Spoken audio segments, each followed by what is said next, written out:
আসসালামু আলাইকুম। আজ বুধবার ৩ ডিসেম্বর ২০২৫। আমন্ত্রণ ফ্রেন্ডলি মোবাইল প্রবাস টাইম বুলেটিনে। আপনাদের সাথে আছে আমি সাইমা ইসলাম। শুরুতেই থাকছে শিরোনাম। ওমানে ৯২ জন চালক গ্রেপ্তার, প্রবাসীদের নিয়ম মেনে চলার আহ্বান। ট্যাক্স ছাড়া যে কয়টি ফোন আনতে পারবেন প্রবাসীরা, জানালেন সরকার। কবে চালু হচ্ছে আমিরাতের ভিসা, জানালেন রাষ্ট্রদূত। ওমানে পাঠানোর নামে প্রতারণার অভিযোগ, গ্রেপ্তার এক। ওমান প্রবাসীদের জন্য সুখবর, দূতাবাসে চালু করল কাউন্সিলর ট্যুর সেবা। ১১ বছর আগে নিখোঁজ হওয়া বিমান পুনরায় খুঁজছে মালয়েশিয়া। দর্শক, দেখছিলেন শিরোনাম, এবারে পুরো খবর। ওমানের সেরা রেট দিচ্ছে বাংলাদেশি প্রতিষ্ঠান গালফ এক্সচেঞ্জ। প্রিয়জনকে টাকা পাঠাতে আজই আসুন আমাদের যে কোনো ব্রাঞ্চে অথবা কল করুন স্ক্রিনে দেয়া নাম্বারে। গালফ এক্সচেঞ্জ, বাংলাদেশিদের প্রিয় এক্সচেঞ্জ। ওমানের ট্রাফিক আইন নিয়ে কড়াকড়ি করছে পুলিশ। আইন ভাঙার অপরাধে দেশটিতে ৯২ জন চালককে গ্রেপ্তার করা হয়েছে। নিরাপদ ও সচেতন ড্রাইভিং নিশ্চিত করতে নিয়মিত অভিযান চালানোর কথা জানিয়েছে কর্তৃপক্ষ। ওমানে মাসকাট প্রদেশ পুলিশের কমান্ড এবং বাউসারের স্পেশাল টাস্ক ইউনিট যৌথভাবে একটি অভিযান পরিচালনা করে ৯২ জন চালককে গ্রেপ্তার করেছে। গ্রেপ্তারকৃতরা বাউসারের বালিয়াড়িতে গাড়ির ধোঁয়া বের হওয়া পাইপ থেকে অতিরিক্ত আওয়াজ সৃষ্টি করে জনশান্তি ভঙ্গ করছিলেন। অভিযানের সময় ১১টি যানবাহন ট্রাফিক নিরাপত্তা বিধি লঙ্ঘনের কারণে জব্দ করা হয়েছে। জব্দকৃত যানবাহনের মালিকদের বিরুদ্ধে আইনানুগ ব্যবস্থা নেওয়ার প্রক্রিয়া শুরু হয়েছে। পুলিশের পক্ষ থেকে জনগণ ও প্রবাসী চালকদের অনুরোধ জানানো হয়েছে, গাড়ির ধোঁয়া বের হওয়া পাইপ থেকে অতিরিক্ত আওয়াজ না করা, ট্রাফিক আইন মেনে চলা এবং জনশান্তি রক্ষা করার জন্য। পুলিশ জানিয়েছে, এ ধরনের অভিযান নিয়মিতভাবে চালানো হবে যাতে জননিরাপত্তা নিশ্চিত করা যায়। ৫ লাখ টাকায় প্রবাসীর সিটির মালিকানা শেয়ার, ৫ বছরেই দ্বিগুণ মুনাফা। আপনার স্বপ্নকে সম্পদে পরিণত করতে আজই কল করুন স্ক্রিনে দেওয়া নাম্বারে। প্রবাসীদের সুবিধার্থে মোবাইল ফোন আমদানি নিয়ে নতুন সিদ্ধান্ত ঘোষণা করেছে সরকার। নতুন এই সিদ্ধান্ত এনবিআর, বাণিজ্য মন্ত্রণালয়, ডাক ও টেলিযোগাযোগ বিভাগ এবং বিটিআরসির যৌথ বৈঠকে নেওয়া হয়েছে। প্রবাসীদের সুবিধায় মোবাইল ফোন আমদানিতে নতুন সিদ্ধান্ত নিয়েছে এনবিআর, বাণিজ্য মন্ত্রণালয়, ডাক ও টেলিযোগাযোগ বিভাগ এবং বিটিআরসি। ১ ডিসেম্বর ফয়েজ আহমেদ তৈয়বের সচিবালয়ে অনুষ্ঠিত বৈঠকে সিদ্ধান্ত হয়, যেসব প্রবাসীর বিএমইটি রেজিস্ট্রেশন কার্ড আছে তারা ট্যাক্স ছাড়াই মোট ৩টি ফোন দেশে আনতে পারবেন। নিজের ব্যবহারের ফোন ছাড়াও অতিরিক্ত ২টি ফোন ফ্রিতে আনা যাবে, তবে চতুর্থ ফোনের ক্ষেত্রে প্রযোজ্য কর দিতে হবে। এছাড়া প্রবাসীরা দেশে ছুটি কাটানোর সময় রেজিস্ট্রেশন ছাড়াই ৬০ দিন পর্যন্ত তাদের স্মার্টফোন ব্যবহার করতে পারবেন। ৬০ দিনের বেশি অবস্থান করলে ফোন রেজিস্ট্রেশন বাধ্যতামূলক। যাদের বিএমইটি কার্ড নেই তারা নিজের ব্যবহারের ফোনের পাশাপাশি মাত্র একটি অতিরিক্ত ফোন ফ্রিতে আনতে পারবেন। এই ক্ষেত্রে স্মার্টফোনের বৈধ ক্রয় রসিদ সাথে থাকা বাধ্যতামূলক, যাতে চোরাচালানিদের মোবাইল পাচারের অপচেষ্টা রোধ করা যায়। نودلز عماني، هذه أول مرة أسمعها. خلينا يربى بسم الله. تعرفوا إيش هذا؟ هذا النودلز اختراع عماني اسمه أميرة. طبعا يجي في الكرتونة 40 حبة، وتخيلوا السعر 3 ريال ونص بس. সংযুক্ত আরব আমিরাতে বাংলাদেশের ভিসা ১২ বছরের বেশি সময় ধরে স্থগিত রয়েছে। সম্প্রতি দেশটিতে নিযুক্ত বাংলাদেশের রাষ্ট্রদূত জানিয়েছেন, দীর্ঘদিন বন্ধ থাকা এই ভিসা পুনঃচালুর বিষয়ে আলোচনা চলমান রয়েছে। সংযুক্ত আরব আমিরাতে প্রবাসী বাংলাদেশিদের ভিসা ১২ বছরেরও বেশি সময় ধরে বন্ধ রয়েছে। সম্প্রতি আরব আমিরাতে নিযুক্ত বাংলাদেশি রাষ্ট্রদূত তারেক আহমেদ জানিয়েছেন, বড় ধরনের অনিয়ম না থাকলেও ছোটখাটো নিয়ম ভঙ্গের কারণে ভিসা অনুমোদনে বিলম্ব হচ্ছে।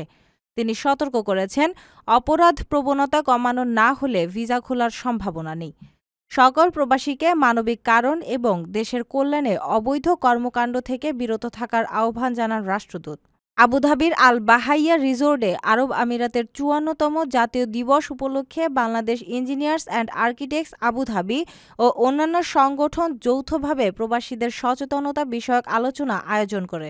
অনুষ্ঠানে প্রবাসীদের মঙ্গল ও দেশের কল্যাণে দোয়া, পিঠাপুলি উৎসব, খেলাধুলা, পুরস্কার বিতরণী এবং সাংস্কৃতিক অনুষ্ঠান অনুষ্ঠিত হয়।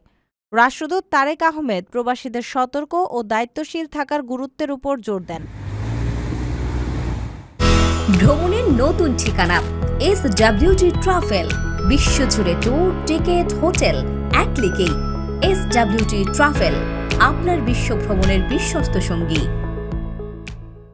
ওমানে পাঠানোর নামে প্রতারণার অভিযোগে আদম ব্যবসায়ী মোহাম্মদ আশিককে গ্রেপ্তার করে কারাগারে পাঠানো হয়েছে। প্রতারণার শিকার হওয়া ব্যক্তিরা অভিযোগ করলে তদন্তের পর আদালত তাকে কারাগারে পাঠানোর নির্দেশ দেন। ওমানে পাঠানোর নামে প্রতারণার অভিযোগে টাঙ্গাইলের কালিহাতীতে আদম ব্যবসায়ী মোহাম্মদ আশিককে কারাগারে পাঠানো হয়েছে।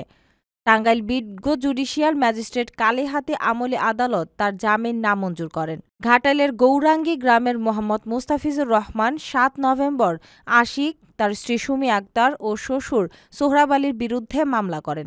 অভিযোগে বলা হয়, আশিক ওমান পাঠানোর বিনিময়ে ৫,৫০,০০০ টাকার ব্যবসায় ভিসার প্রতিশ্রুতি দেন। তবে নগদ ৪,৭০,০০০ টাকা নেওয়ার পরও তিনি ভিসা না দিয়ে তালবাহানা ও হুমকি দেন। স্থানীয়ভাবে সমাধান না হয় বাদী আদালতের দ্বারস্থ হন। ওমানে থাকা আরও কয়েকজন শিকারীও আশিকের বিরুদ্ধে একই অভিযোগ তুলেছেন। তাদের দাবি, আশিক ও তার পরিবার তাদের দেশে ফেরানোর পরিবর্তে ওমানের একটি সাপ্লাই কোম্পানিতে বিক্রি করেছেন। শিকারীদের মধ্যে পারভেজ হোসেন আশিকের সর্বোচ্চ শাস্তি দাবি করেছেন। ওমানে বাংলাদেশের দূতাবাস কাউন্সিলর ট্যুর সার্ভিস চালু করেছে। আগাম নিবন্ধন করার মাধ্যমে তারা দূতাবাসের পাসপোর্ট সেবা, কনসুলার কার্যক্রম এবং অন্যান্য জরুরি সমস্যার সমাধান সহজে গ্রহণ করতে পারবেন। ওমানে বাংলাদেশ দূতাবাস কাউন্সিলর ট্যুর সার্ভিস আয়োজন করেছে। আগামী ৪ থেকে ৬ ডিসেম্বর দোফার সাল্লায় প্রবাসীরা সরাসরি অংশ নিয়ে পাসপোর্ট জমা, গ্রহণ এবং কনসুলার সহ দূতাবাসের অন্যান্য সেবা গ্রহণ করতে পারবেন। এই কার্যক্রমে নেতৃত্ব দেবেন labour councillor major Mohammad Rafiul Islam এবং পাসপোর্ট ও ভিসা কাউন্সিলর মোহাম্মদ আনিসুর রহমান। প্রবাসীরা তাদের সঙ্গে সরাসরি সাক্ষাৎ করে দূতাবাস সংক্রান্ত সকল সমস্যার সমাধান নিতে পারবেন। সেবা প্রদান পূর্বে আগাম নিবন্ধন করে নিয়মিত যে স্থানে এই কার্যক্রম চলে সেখানেই এই ট্যুর সেবা অনুষ্ঠিত হবে। দূতাবাসের লক্ষ্য প্রবাসীদের জন্য সেবা আরও সহজ ও মানুষবান্ধব করা। প্রবাসীদের উপস্থিতি নিশ্চিত করার আহ্বান জানানো হয়েছে যাতে তারা নিজেদের প্রয়োজনীয় কনসুলার কার্যক্রম সম্পন্ন করতে পারেন। আপনার স্বপ্নগুলো আকাশ ছুবে প্রবাসীর হেলিকপ্টারের মাধ্যমে। বিয়ে, জন্মদিন অথবা যে কোনো বিশেষ প্রয়োজনে হেলিকপ্টার ভাড়া করতে যোগাযোগ করুন স্ক্রিনে দেয়া নাম্বারে। প্রবাসীর হেলিকপ্টার, নিরাপদ ও সাশ্রয়ী বাহনের বিশ্বস্ত নাম। মালয়েশিয়ায় পুনরায় শুরু করতে যাচ্ছে দীর্ঘ ১১ বছর আগে রহস্যময়ভাবে নিখোঁজ হওয়া মালয়েশিয়া এয়ারলাইন্সের MH370 বিমানের খোঁজ। নতুন এই অনুসন্ধানী অভিযান সমুদ্র পৃষ্ঠে প্রায় ৫০ দিন ধরে চলবে। মালয়েশিয়া আবার শুরু করতে যাচ্ছে দীর্ঘ ১১ বছর আগে নিখোঁজ হওয়া মালয়েশিয়া এয়ারলাইন্সের MH370 বিমানটির খোঁজ। দেশের পরিবহন মন্ত্রী বুধবার ৩ ডিসেম্বর ঘোষণা দিয়েছেন ৩০ ডিসেম্বর থেকে নতুন অভিযান শুরু হবে। এই অভিযানে যুক্তরাষ্ট্রের রোবোটিক কোম্পানি ওশেন ইনফিনিটি অংশ নেবে। সমুদ্রপৃষ্ঠে মোট ৫০ দিন ধরে অনুসন্ধান চালানো হবে। ফ্লাইট MH370 ২০১৪ সালের ৮ মার্চ কুয়ালালামপুর থেকে চীনের বেইজিং যাচ্ছিল। হঠাৎ করে এটি রাডার থেকে অদৃশ্য হয়ে যায়। বিমানে ১২ মালয়েশিয়ান ক্রু সহ ২২৭ জন যাত্রী ছিলেন। নিখোঁজ হওয়ার পর এটি খুঁজে বের করার জন্য বিশ্ব ইতিহাসের অন্যতম বৃহৎ উদ্ধার অভিযান চালানো হয়েছিল। তবুও এখনও কোনো ফল পাওয়া যায়নি। MH370 রহস্য বিমান খাতে সবচেয়ে বড় ও কল্পনা প্ররোচিত ঘটনার মধ্যে গণ্য হয়। ২০২৪ সালে সরকার জানিয়েছিল যদি জোরালো কোনো প্রমাণ মেলে তবে নতুন অনুসন্ধান চালানো হবে। দর্শক দেখছিলেন ফ্রেন্ডলি মোবাইল প্রবাস টাইম বুলেটিন। শেষ করার আগে শিরোনামগুলো জানিয়ে দিচ্ছি আরও একবার। ওমানে ৯২ জন চালক গ্রেপ্তার, প্রবাসীদের নিয়ম মেনে চলার আহ্বান।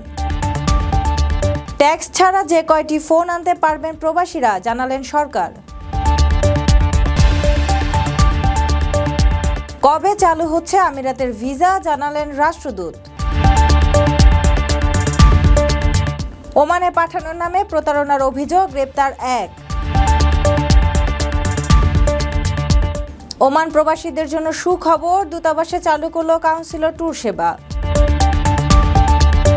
11 বছর আগে নিখোঁজ হওয়া বিমান পুনরায় খুঁজছে মালয়েশিয়া। এই ছিল ফ্রেন্ডলি মোবাইল প্রবাস টাইম বুলেটিনের আজকের আয়োজনে।